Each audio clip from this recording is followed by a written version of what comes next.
Hi, this is Steve Sharp. I'm president-elect for the Pennsylvania School Counseling Association. Right now, we're here with David Hawkins of NACAC, and we'd like to start a conversation about supporting students through their pipeline experience and post-secondary attainment. So can we introduce ourselves? Hi, Jennifer Kirk. I am current secretary for PSCA and a high school counselor in the Pittsburgh area. And I'm David Hawkins, Executive Director for Educational Content and Policy for the National Association for College Admission Counseling. So we wanted to just kind of really start that conversation. We understand with the school closures, there's been a disruption for all of our students' education. And that's not just in instruction alone. That's in a range of other experiences that we'd like to kind of really highlight and talk about. So those being those pipeline experiences, helping them to meet whatever comes after they're in the walls of our schools. So I was hoping, David, you could talk a little bit as far as some of your concerns during the school closures and during COVID-19. Yeah, well, as we think about our secondary school members, and for anyone who doesn't know NACAC well, about half of our members are high school counselors and the other half are college admission officers. So when we think about our secondary school members, you know, the biggest constant that we're seeing right now is in fact change and disruption. So our number one concern is, as has to this point been triage about what is it that's happening now that we have to make sure we can account for and assist our school counselors in supporting their students. So right now in the admission calendar, you know, students are either receiving the last of their college acceptance letters, or they have received them all and are now trying to figure out how to sort out what the rest of their senior year looks like and how they are to make the transition to college. So, you know, our biggest priority to date has been to try to assess almost literally where our members are and what the kinds of things that they would normally be doing now are shaping up to look like in this disrupted environment. Then we're trying to figure out, okay, if the counselors are in this place, almost, you know, physically, but also from a standpoint of what they would normally be doing this year, what is it that they have to be able to get information to their students, and in support of their students to get information to colleges and universities where their students will be matriculating in the fall with any luck. Yeah, I would, as a high school person who's been hearing quite a bit of feedback from my students just via email at this point, some of those resources you put up there thus far have been incredibly helpful. I also was able to put my information in there for my high school so that if someone is looking for me, they know how to access Upper St. Clair High School. So that has been very appreciated. So that responsiveness has been very helpful on the college front for sure. And really seeing, you know, what the universities are doing, because while it's somewhat streamlined, schools are doing different things. Right.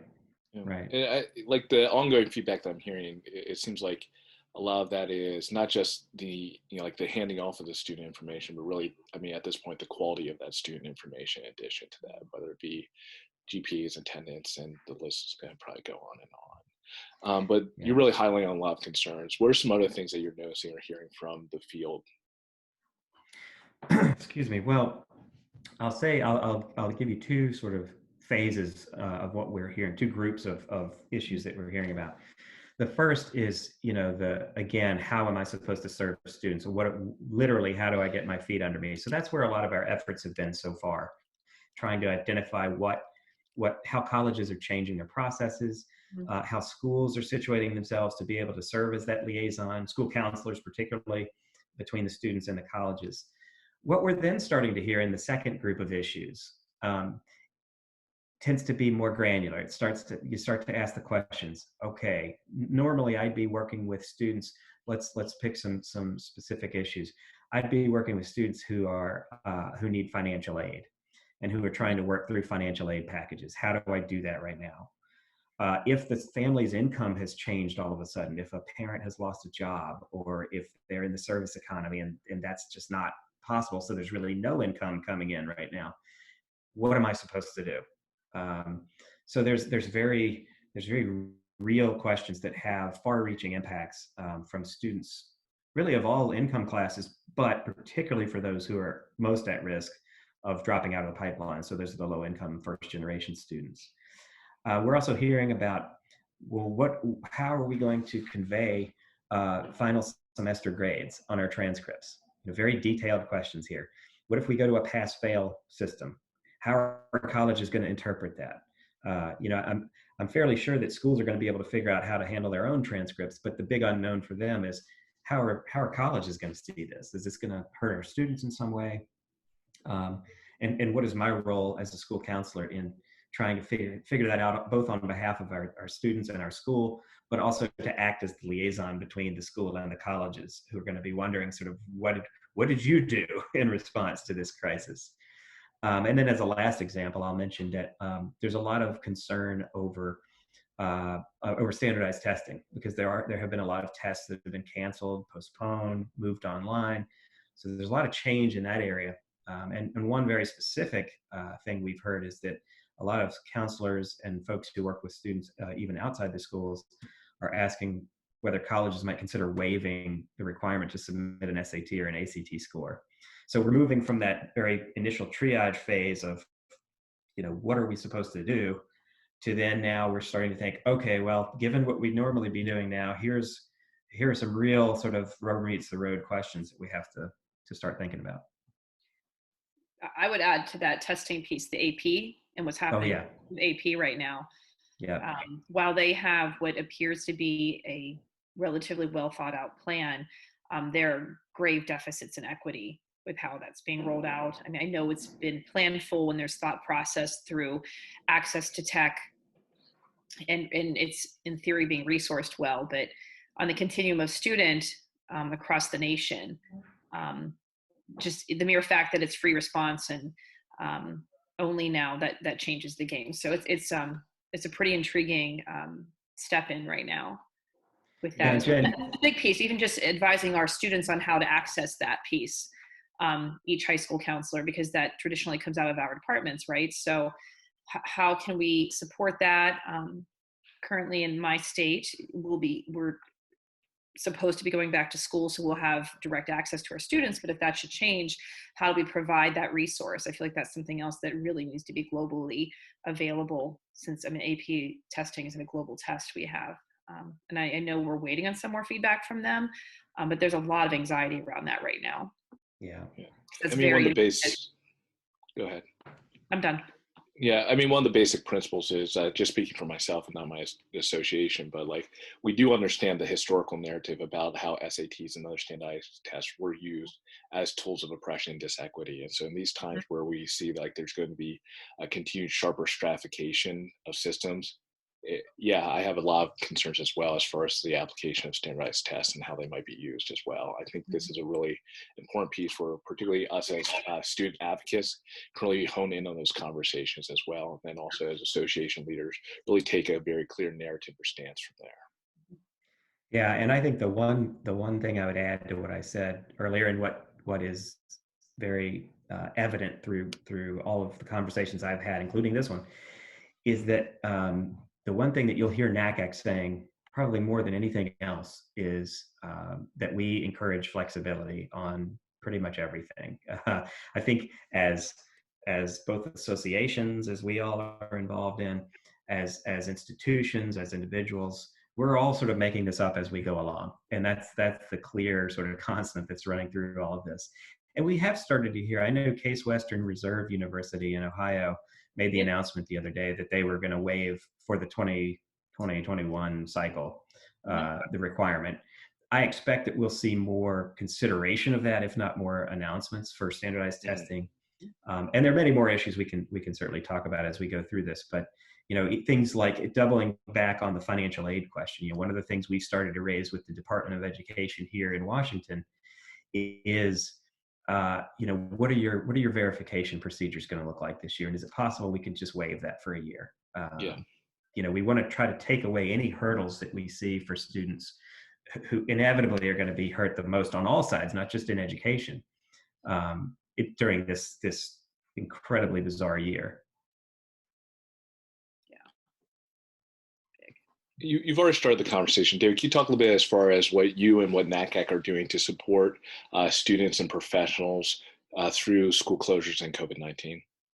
Sure. Well, the first thing, what Jen mentioned earlier, is that we have a couple of tools up on our website right now, one of which is sort of a college tool. It's actually meant for counselors and students, but colleges go in and they enter information about how they're changing their admission processes, most specifically the deadline for responding. And we have seen a fairly large number of colleges pushing their response date back from the traditional May 1 day to June 1, given that many students in schools are simply not able to deliver, the kinds of information, not able to receive the kinds of information they need to make these informed decisions. So that's sort of a college, a descriptive tool about colleges. The other tool that we just put up earlier this week is for secondary schools. And we've enabled them to go in and put up information about how their services are changing with respect to the college transition process. So we do hope that any school that hasn't already participated in either one of those tools should go in and put information in. They are constantly being updated. We know there's a lot of traffic going to them, so it's a great thing to see. But we hope that between those two tools, the students in the schools, on both sides, K-12 and higher ed, will be able to get some sense of how to interact with each other and what they can expect in the coming months. So those were sort of our first two triage initiatives. We do have sort of a central page that talks about coronavirus announcements that are relevant to the college admission process. So that's a good resource to bookmark because we're constantly changing that and refreshing it and adding new information. But now as we move into this next phase of our response, we're going to start doing more substantive, start creating more substantive resources. So one example is that our education and training team is going to start creating some resources that we already have, but that we can bundle together to sort of say, okay, this is what you'd normally be doing at this time of year. Here's a bunch of resources that can help you do that remotely. So, you can process the information, you can share it with your students and families, nearly all of it free of charge. So that's going to be something we do. We're obviously adapting our National College Fair program because we had to cancel a large number of those. So for juniors who are in the pipeline and who want to start really getting serious about talking to colleges, we're going to try to offer them some alternatives.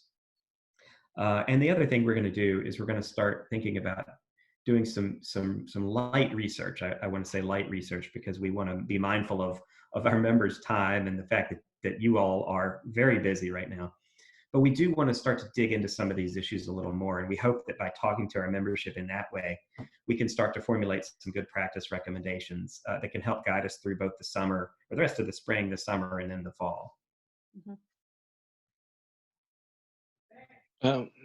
Yeah, I guess just talking about that segue as far as just engaging membership and supporting the profession, what do you feel are some practical things or that school counselors could do, either in working with students or in advocating or along those lines?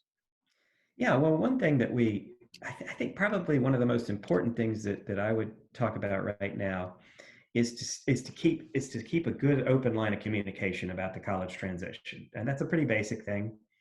But one of the things we're going to try to do with our education and training resource is to give you easy access to information that you can send out to keep your students and families engaged. I mentioned earlier the financial aid award letter process. A couple of things that we definitely want to do are share some of the tools that we currently have on our website that allow students and families to compare aid award letters, to just input the information, get it all in one place, and then be able to see across the colleges what they can do, what they can expect. Another thing that we want to do, we're in the process of communicating with the National Association of Student Financial Aid Administrators to make sure that we're both on the same page, giving our members access to information about how to reach financial aid officers in this time.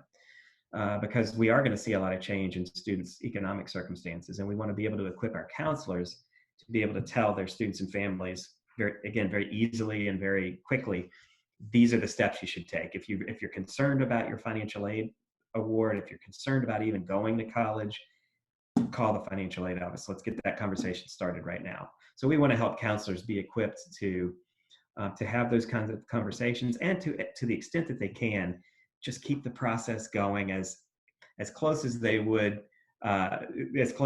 be if they were actually in school. Let me ask that question just from a pivot, because we understand like there's so much that this is such a vital and sensitive time for our seniors and our juniors. But like, what are some of those things that like counselors can be doing to support that pipeline experience for our students during this disruption for our 8th or 9th graders, or even like our 7th graders? Like, what are some things that we could be doing now and keeping in mind to support them? Because there's just disruption is just at the other end. Yeah, and this is something that we've been talking increasingly with the the ASCA, the National ASCA, about, and that is, let's make sure first and foremost that we're equipping our students with tools to handle change and trauma. That's number one, and I think that's where ASCA is particularly good. That we take a lot of our cues from ASCA, so that's a first step. I'd like to I think interject for 1 second for both you, but more so our listeners. High five, ASCA. Yeah, good job. All right, please continue. We'll go with that too. I'm always good. I'm always down for a good virtual high five, but there we go. Especially 6 in feet away. coronavirus times, Yeah, right? 6 feet away. I don't know. We're miles apart. Yeah. But so we definitely want to pay attention to that. In fact, a committee of ours came in to meet just before the real sort of closures hit. And we were talking about mental health as it relates to the college transition. So our membership is showing a much more keen interest in how those two issues intersect. And so in the abstract, if we didn't have a major pandemic right now, we'd already be interested in making sure their students feel, of sound mind as they go into this process, and that good health overall includes good mental health. So that's important. But now that we've got this crisis that's been interjected, we want to make sure students are on that. So our resources is guaranteed to have either some information we currently have in our stores, or we would almost certainly link over to ASCA for more general sort of support in that regard. I think another thing that we want to make sure that we do is focus on, again, I'll reemphasize, keeping the lines of communication open. We have research that shows, using Department of Education data, that early awareness, early intervention with students helps them, and students and families, I should add, helps them stay on track, stay in the pipeline. So for your younger populations of students, I think it's really important to be able to say, look, I know this feels impossible right now, thinking about college as a possibility, but it's still on, folks. We're going to get through this. We can still do this. And here's some things that you can start thinking about now. Here are some resources that can help you. In fact, we have something called our Step-by-Step to College guide, and it has a K all the way through 12th grade exercises. So whether you use our resources, which again, this step-by-step is free, whether you use ours or someone else's, the idea is to keep the drumbeat going throughout this. The third and final thing I'll mention, just in the context of this question, is, again, I go back to, how do you do the job of college advising? Because it's one thing when you're working with K through, I'd say, around 8 or 9, where you're starting to form very general impressions, talking, about that this is possible for you. It's another thing when you move into the process of, okay, these kids are actually needing recommendations. They're needing, they have questions about transcripts, coursework, and things like that. We want to make sure that we're providing information that can support counselors in that respect. So if we have ways that we can help streamline things that you need to do, support your work, then that's what we're aspiring to do. And I'll give you one concrete example of that. We are poised to release a guide to developing a school profile. That's a very small thing, and it's awesome. But it's very important, though, isn't it? Yes, it is. And so what we'd like to do is be able to get that out as soon as some of the coronavirus press sort of plateaus a little bit, so that we can say, hey, here's something that if you're in charge of updating your school profile this spring, here's some steps you can take. Down the road further, we'd love to be able to do a template so people could just plug information in, but that's going to take us a little longer. A template would be great, because that increases your equity piece. Yeah. Because I can put a profile together, or other peer districts, or potentially, a district that's not quite as peer. I'm fortunate to work in a very resource district. It changes the game. Right. Now, when you're putting out that resource right now, will you look at that through the lens of what's going on right now? Because I feel like our profiles might need to look a little different for the fall. I mean, as we're all Yeah. from my side of the table, as we're all looking at grade changes potentially, and even moving forward, because the conversations right now back to grades, if we go pass fail for seniors, that means one thing, because that seems to be kind of, to be honest, a non-issue, because financial aid packages and such and offers of admission are there. Essentially, people are looking to confirm graduation at this point, right? Right. So what it means moving forward for our juniors, our sophomores, and our freshmen, that really has a different kind of impact. Definitely does. So that it definitely has something to be, there needs to be something there for the coming years and that ripple. Because even things such as we were discussing, I mean, this is very high school focused, but National Honor Society and future scholarship access, and even the universities, how will they, if schools go to pass fail, GPAs will be adjusted. So how do you manage financial aid award and merit award, right, collegiate level in the coming years, because that has impact now. That will absolutely. Yeah, and I'll say this, I mean, at this early stage in the process, we're hearing so many high schools across the country talking about pass fail, that it is, in my mind, an inevitability. It's not something that that maybe a few schools are going to do and most others are not. So the good news there is that that everything else down the line, that ripple effect you're talking about, the colleges will have to adjust. Yes. The financial aid providers will have to adjust. That's the reality they're going to be dealing with. So that's good news in a way. I hope it's reassuring that that colleges are going to, in fact, colleges themselves are starting to go to pass fail grades. So right. It's easy to see that they're going to have to accommodate. And that's some of the things that I mentioned earlier, the research that we're going to try to do in the coming months to try to get a sense of how people are going to approach that. Jen, your point is spot on. We're all sort of thinking about the seniors right now because they're on deck, but you're now going to have 3 other classes, and maybe depending on your middle school curriculum, 4 or 5 classes, who are going to have these holes. And even down to K, how our staff and faculty have been impacted by this, and what that means for, the adults' experience and how they're going to be able to deliver instruction through this year. I mean, it's very, we're very poised to always go back to grades, because that is what most people think about when they think of education. We all think differently because that's who we are.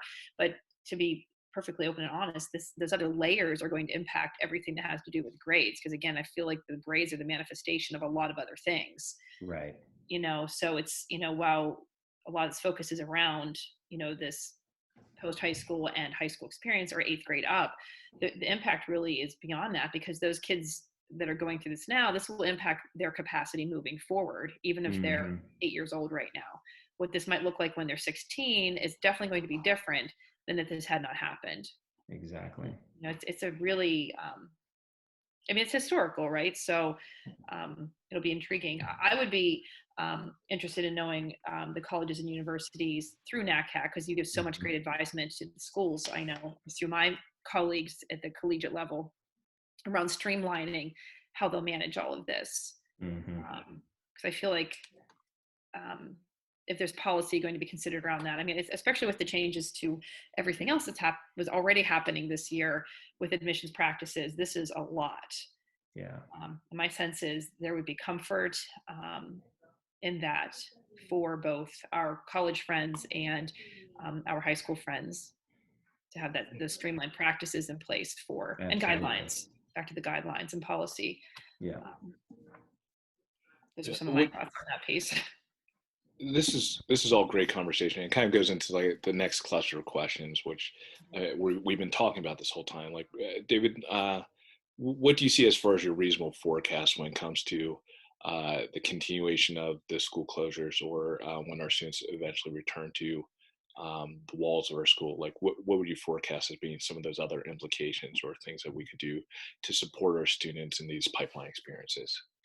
Yeah, well, forecasting the future, I have my own high schooler here in the house, and clearly the depending on what grade level you're talking about, there's going to be a chunk of development that you've missed out on.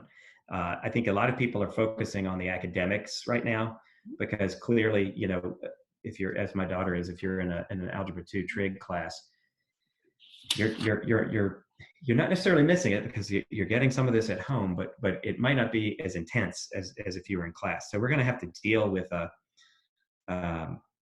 don't know if I don't know if it's necessarily a deficit, but it's a change. It's a change in how academics can proceed during a given course of time. And again, the reassurance there is that everyone is dealing with this. This is across the board. The other piece though that I am probably more it's probably more in our wheelhouse to talk about as NACAC is the fact that there are developmental milestones that are sort of going by the wayside. I think particularly for juniors, let's say, this would be a time when a lot of them are visiting campuses. A lot of them are having conversations with you in your offices about what steps, concrete steps they need to take. You got your sophomores. I had planned to take my own daughter on some college tours over her spring break just to get her feet wet, sort of look at some general campuses and see what they look like. That's not going to happen this year. And so, you look at it from the different perspectives that your students bring to the table. And for each one of them, there are going to be some that are more profound than others, but that's, I think, a big piece of what's going to be missing, and that we hope to be able, as NACAC, to help put some substitutes in place that are never going to be as good as maybe what they would have done otherwise, but they can help sort of replicate some of those activities. Yeah, I mean, just kind of taking a pivot off of that, in some of our other conversations, when we talk about really from a post-secondary standpoint, like particularly for traditional four-year colleges, and really any of those institutions, a big part about it is building that culture, building those things. And the way that you build that is with some of these shared narratives, which include the application process, but all those things that are not on the transcript, like maybe prom and graduation and stuff like that. And this disruption in the narrative, I do think there's a unique position for us as school counselors, which is what we do is to work with our students to build a narrative. Like, we don't want all of our students and their shared narratives and whatever their future holds to just be COVID and to be school closures. I think there's so much of a more rich experience that we hope to further highlight how to enhance in some of our future conversations. But yeah, I think you're absolutely right. Yeah, so I think a lot of that, particularly as you forecast through the school closure, and then even also start to think about the next school year, the coming term, you're going to have to, everybody's going to have to be dealing with sort of a deficit. I think school counselors are going to have to assess what it is that the students kind of maybe benchmark even, and this might differ from school to schools, county to county, whatever. You got to benchmark sort of where your kids are and how far behind some of them might have fallen. And here I'm not talking about academics as much as I'm talking about these other milestones that they would normally be doing. So, it's maybe sort of depressing to say, but I think we're all in for a fairly decent dig out. It's almost like we have a snowstorm of about, I don't know, 10 miles deep that we're all going to be digging out from under. Yeah, really, even if we have, several states we know already have closed for the school year. Even in the states where kids are going back to school, they're not going to have the access points that have existed in the past. Those are already done through July, even in some places. So that's a really interesting point that you make. That will require school counselors to revisit their high school programs and all of their transition services that they have in place, that they have currently, and adjust all of that. Sort of taking a look at primary programs and primary push out and, backward design that and figure out how to manage that so that we can, I guess we're not going to bring them back to par. The par is new, right? So, right. Yeah. What that's going to look like based on the resources that are available. Yeah. And right now, I think I'm just kind of talk about these pipeline things, even like those other things, like what does a summer work or summer internship, can we still plug them into some sort of distant opportunity like that so they can still have some of this pipeline experience and stuff? Like, what are those other rich opportunities? I know, like, we were talking about how we can get our students plugged back into our performing arts virtually and stuff like that, but it would be how do we construct that new part, as you were saying, Jen? I think is really is a salient conversation for all of us K-12 though. like just taking a little bit of a pivot when we talk about like building new structures and being mindful and stuff like, and David, I really appreciate having this conversation so far, just to hear how active both you and your organization have been. But like, um, how do we lead through COVID-19? I think that's one question I would have for you. I think school counselors are particularly good at doing this. I've worked for NACAC for 20 years. You I started have when you were 9 years old? I appreciate that. Yeah. That's very flattering. I turned 50 last year, just to share, to maybe overshare with the audience. But yeah, I started at a ripe young age and have grown up. My kids have grown up with NACAC, and I often call myself, when I describe myself to the media, I usually say I'm the luckiest parent in America, because I've had the benefit of listening to school counselors and college admission folks for the last 20 years, and it's really served me well. I think what I can say as both someone who works with school counselors through NACAC and who has benefited from being sort of a parent and someone who has watched the school counseling process myself, the things that you do ordinarily are going to serve you well now, to lead through this crisis. So one of the things that I think parents and students, because let's face it, students are extensions of their parents in many ways. Not in the way parents think they are, but they're very influenced by their parents, let's say. And so I think reassurances go a long way. And reassurances come in several forms. One, again, I'll sort of stress this idea of the constancy of communications, the frequent check-ins, the frequent, hey, and I don't mean like one-to-one, because that's going to be impractical in a lot of these cases, but just saying, hey, we're thinking about you. Here's some information that you might benefit from seeing. It doesn't even have to be anything that you produce. It could be something from ASCA or NACAC or the financial aid administrators. But just a way to sort of say, hey, we're all in this together, to use the High School Musical reference we made earlier in our private conversation. And to say we're still working with you. We're still here for you. That's going to be a huge thing. Another thing that you can do, because I forget often, since I have worked at NACAC for 20 years, I forget that I have a lot of privileged information, and not privileged in the sense that no one else can have it, but that I'm at the table for it. Mm-hmm. So reassuring families and students that colleges are going through the same challenges that they are, mm-hmm. Is yet another manifestation of the "we're all in this together" theme, which is that they're going to be bending over backwards. They're trying to pick up the pieces too. Mm-hmm. And so the idea that students and families might get lost in the shuffle is something I think you can reassure them by saying, you know what? It's as simple as reaching out. It's as simple as knowing where I am. It's simple as knowing where your college's representatives can be, and I can help you put that together. So that's a second thing. And then the last thing I'll say is just that sharing information about how they can stay active in this process at home can be helpful, particularly for those who are further down the pipeline. So your juniors, sophomores, freshmen, on back into the earlier grades. Just to say, just because we're at home, just because you can't walk into my office doesn't mean we can't have conversations. Here are some trusted resources. I think this is where we tend to emphasize a lot that there is information out there that can lead you astray. There's unscrupulous colleges. There's unscrupulous corporations that want to sell you things, sell you loans, whatever. What we want to do is keep you in the sort of the zone of trust. And here's some good, trusted information you can have. So that's how I would sort of package, with respect to our little corner of the world, how we can kind of be leaders in this environment. We covered a lot of terrain. I really appreciate all your insight and thoughts so far. Or do you have any other closing thoughts or just final summaries or encapsulations? I'll only say that I appreciate so much what counselors are doing with students, like I said earlier, regardless of whether we have a national crisis or not. And we at NACAC genuinely hope that we can serve you well. And so I would encourage you, just as I've just encouraged students to get, to get in touch with you, I would encourage counselors to please reach out to us and let us know what you're facing. Let us know what your challenges are, because we are here to serve you, and that's what we want to do. That's great. I think through this time, we'll be doing that. I think that we're in a new frontier, and we'll be spending time figuring some of those things out and repurposing all over organizations. Yeah. moving forward. So thank you for that. Cool. David, what are you doing to take care of yourself these days?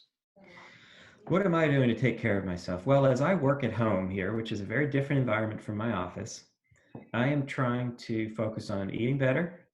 I do enjoy cooking. I do take periodic breaks to go and put a load of laundry in, which serves two purposes. It gets me out of my chair, and I try to just sort of step back and take a look at the bigger picture. That that we are all here for a limited time. We want to do good while we're here, and so it helps to be able to be at home and reflect on that. So I hope that's a way of keeping myself healthy and sane. Jen, you do anything? What are you doing to take care of yourself? Well, we spent a week not being on a routine. So we're back in a routine. We have some structure, exercise, a lot of baking. So more than usual exercise. Because while the 15-year-old son, the 12-year-old daughter, and I have been doing a lot of baking. It's very yummy in my house right now. I imagine. It smells like a Yankee Candle, I bet. Yeah. Yeah, it sure does. Yeah. But just trying to maintain some good quality time and maintain perspective as well. Perspective maintenance is something. I've been forcing my children to watch early 90s children and family movies. Nice. So if you haven't revisited Free Willy recently, it's classic. It's gold. I feel parts of it are very forward thinking, except for the mullets. No offense to any of our listeners with mullets or have affection to mullets. I'm just gonna leave that there. Right. I used to have one too. It just didn't come in at the top much. I had it this morning, in fact. But with all that being said, David, really appreciate the work that you and NACAC are doing to support our students throughout the pipeline experience general, let alone in this time of crisis. And I'm Steve Sharp, and on behalf of PSCA, thank you, and stay safe, stay connected. Thank you. Thank you.